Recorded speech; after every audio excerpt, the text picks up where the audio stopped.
नमस्कार दोस्तों, stock market studies में फिर से एक बार आपको स्वागत है। तो आज बात करने वाला हूँ कुछ बैंक सेक्टर के बारे में, क्योंकि देखिए आज के दिन मार्केट में बहुत बड़ा ब्रेकिंग न्यूज़ आया है, जिसके कारण मतलब जो ब्रेकिंग न्यूज़ है वो पिछले दिन में आ गया था, तो उसके ऊपर मैं वीडियो नहीं बना के मतलब बना पाया, इसलिए माफ़ी चाहता हूँ। तो इस ब्रेकिंग कारण के लिए ही आज के दिन मार्केट में बहुत बड़ा प्रेशर देखने को मिला और निफ्टी, सेंसेक्स और सबसे ज़्यादा बैंक निफ्टी तो करीबन 3% से भी ज़्यादा गिरावट देखने को मिला। तो इसके पीछे कारण क्या है? इसके पीछे मेन जो कारण है उसके बारे में बात करूँगा।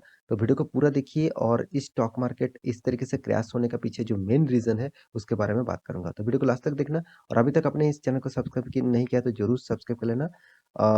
और इस वीडियो आपको अच्छा लगता है तो वीडियो को दोस्तों के साथ शेयर भी करना। तो चलो देख लेते हैं आज के बैंकिंग स्टॉक के बारे में। तो यहाँ पे सबसे पहले मैं यहाँ पे देख सकते हैं आप निफ्टी के ऊपर आ चुका हूँ। निफ्टी करीबन 2% तक यहाँ पे गिरावट देखने को मिला। एक्चुअली 2% से भी ज़्यादा गिरावट हुआ था और फिर से थोड़ा-सा छोटा-मोटा रिकवरी हुआ। तो गैप अप मतलब आज के दिन मार्केट जो ओपन हुआ तो गैप डाउन में ओपन हुआ, उसके बाद और भी गिरावट देखने को मिला। तो यहाँ पे जो प्रेशर क्रिएट हो रहा है, वो प्रेशर बहुत प्रेशर क्रिएट हो चुका है। तो ब वो प्रेशर क्या है, उसके बारे में तो ज़रूर बताऊँगा। तो सबसे पहले बैंकिंग सेक्टर के ऊपर कुछ डेटा दिखा देता हूँ। तो यहाँ पे देख सकते हैं इंडाइसेस के ऊपर आ चुका हूँ। देखिए बैंक सेक्टर, निफ्टी बैंक, जितने सारे निफ्टी बैंक्सेस हैं, उनमें देखिए 9% तक यहाँ पे प्रेशर है, मतलब गिरावट हुआ है।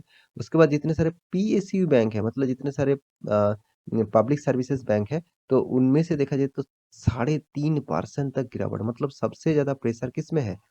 पीएसयू बैंक में। तो इसका कारण क्या है? तो प्राइवेट बैंक में देखिए, निफ्टी प्राइवेट बैंक आप देखेंगे तो यहाँ पे भी प्रेशर है, मगर पीएसयू बैंक में सबसे ज़्यादा प्रेशर देखने को मिला। इसका कारण जो है वो पिछले दिनों में एक न्यूज़ आपने ज़रूर देखा होगा, बैंकिंग फ्रॉड। तो बैंकिंग फ्रॉड के जो न्यूज़ आया है, इसी के लिए बैंकिंग के ऊपर बहुत प्रेशर देखने को मिला। तो देखिए अगर इंडियन मार्केट में बैंकिंग सेक्टर गिर रहा है, तो आप समझ लेना सारे के सारे इंडाइसेस को गिरावट होने का चांसेस ज़्यादा रहेंगे। तो यहाँ पे देख सकते हैं सारे के सारे इंडाइसेस यहाँ पे भारी भरकम प्रेशर में आज गिरावट हुए। निफ्टी मेटल सेक्टर भी प्रेशर में है, क्योंकि रसिया में जो रसिया और यूक्रेन के साथ जो मतलब जो झमेला चल रहा है, तो उसके लिए ही मार्केट में बहुत प्रेशर है, उसके लिए ही यहाँ पे गिरावट देखने को मिला सबसे मेटल सेक्टर में।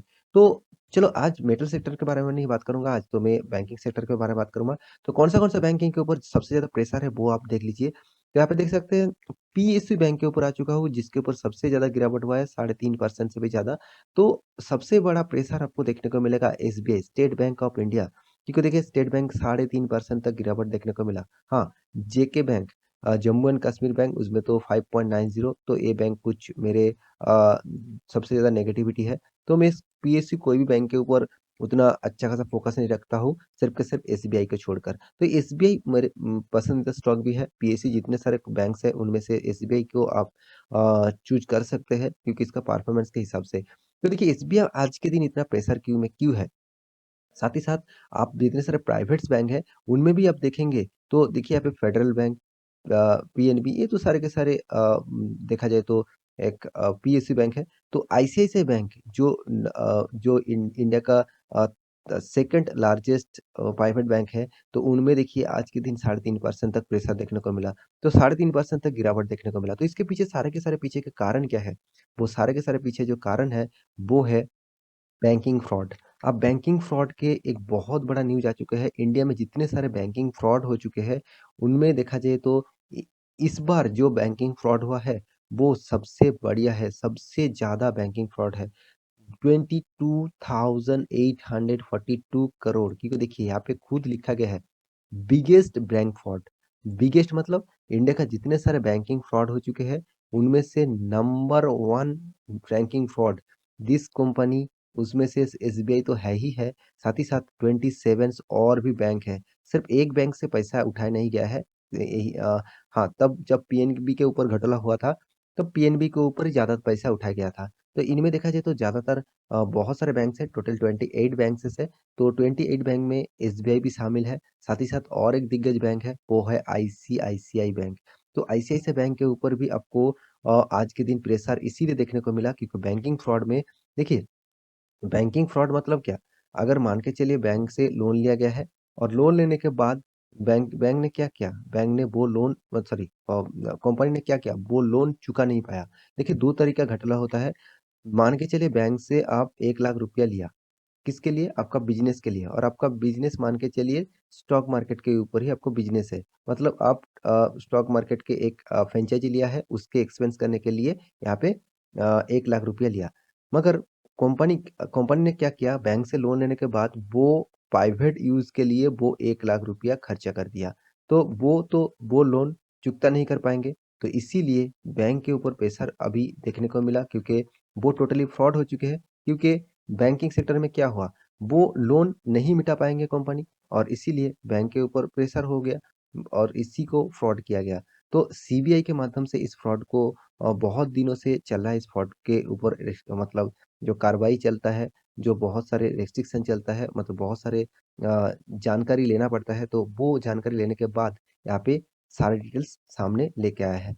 तो यहाँ पे खुद ही देख सकते हैं सीबीआई बुक्स एबीजी शिपयार्ड तो कंपनी कौन सा है एबीजी शिपयार्ड है जो एक शिप बनाने वाला कंपनी है। तो देखिए कंपनी ने बिगेस्ट फ्रॉड किया बहुत सारे बैंकिंग के ऊपर करीबन 28 बैंकिंग इसमें शामिल है और देखा जाए 22,842 करोड़ का टोटल फ्रॉड हो चुके हैं। तो इस तरीके फ्रॉड का न्यूज जब आते हैं तब बहुत ज़्यादा प्रेशर मार्केट के ऊपर पड़ते हैं क्योंकि देखिए बैंकिंग से पैसा चला जा रहा है, इसका मतलब इंडिया का जो जीडीपी है, वो धीरे-धीरे कम देखने को मिल मिल जाएगा। साथ ही साथ और वर्ल्ड मार्केट के ऊपर भी प्रेशर है, तो इसीलिए 2 बड़े सबसे कारण के लिए ही मार्केट में आज के दिन प्रेशर देखने को मिला। तो यहाँ पे देखिए देख सकते हैं कंपनी कौन-सा है? एबीजे शिपयार्ड जो लिमिटेड कंपनी है, इन्हीं ने यहाँ पे ज़्यादातर मतलब बैंकिंग से पैसा उठाकर और पैसा वापस नहीं किया।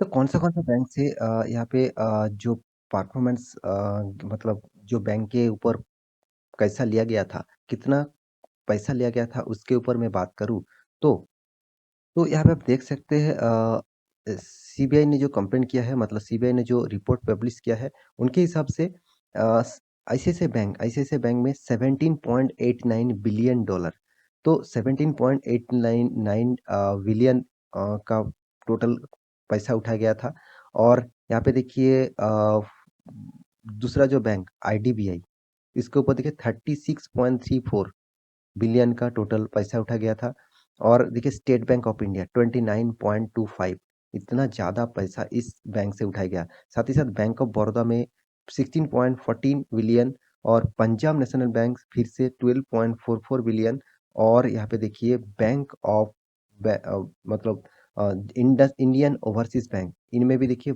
12.28 बिलियन मतलब 28 बैंक से ज़्यादातर आप जिस बैंक को ज़्यादातर मतलब जानते हैं, उसमें से प्राइवेट बैंक आईसीआईसीआई बैंक, साथ ही साथ स्टेट बैंक ऑफ इंडिया, साथ ही साथ पंजाब नेशनल बैंक और इंडियन ओवरसीज़ बैंक, इस इस टाइप बैंक के ऊपर ज़्यादा पैसा उठाया गया है। तो मेरे हिसाब से इस टाइप बैंक के ऊपर प्रेशर इसी कारण में देखने को मिला और मार्केट में इतना भारी भरकम गिरावट यहाँ पे देखने को मिला है। तो फ्यूचर के लिए क्या करना चाहिए? फ्यूचर के लिए क्या होना चाहिए इस सारे बैंक के ऊपर? मैं ज़रूर कहूँगा आप कौन-सा बैंक में इन्वेस्ट करके रखा है, मुझे पता नहीं, मगर आप आईसीआईसीआई बैंक मतलब यहाँ पे मैं मार्किंग करना चाहता हूँ, आईसीआईसीआई बैंक के ऊपर निवेश करके रखे हैं, तो आपको घबराने की कोई बात नहीं और साथ ही साथ स्टेट बैंक ऑफ इंडिया के ऊपर निवेश करके रखे हैं, तो इसके ऊपर भी आपको बने रहना चाहिए क्योंकि दोनों ही कंपनी ज़बरदस्त है, दोनों ही बैंकिंग आपको अच्छा खासा फ़ायदा दे सकते हैं। तो इस दोनों बैंक के ऊपर आपको ज़रूर फ़ोकस होना चाहिए, लॉन्ग टर्म के लिए ऑब्वियसली फ़ोकस होना चाहिए। तो पीएनबी मुझे उतना ख़ास नहीं लगता क्योंकि पीएनबी गवर्नमेंट बैंक है और एसबीआई भी गवर्नमेंट बैंक है। मगर पीएनबी में परफ़ॉर्मेंस उतना ख़ास नहीं है और पीएनबी के ऊपर बहुत ज़्यादा घोटाला होते ही रहते हैं। तो इंडियन ओवरसीज़ बैंक ये भी अच्छा ख़ासा नहीं है और बैंक ऑफ बड़ौदा ये भी मुझे मेरे पसंदीदा स्टॉक नहीं है।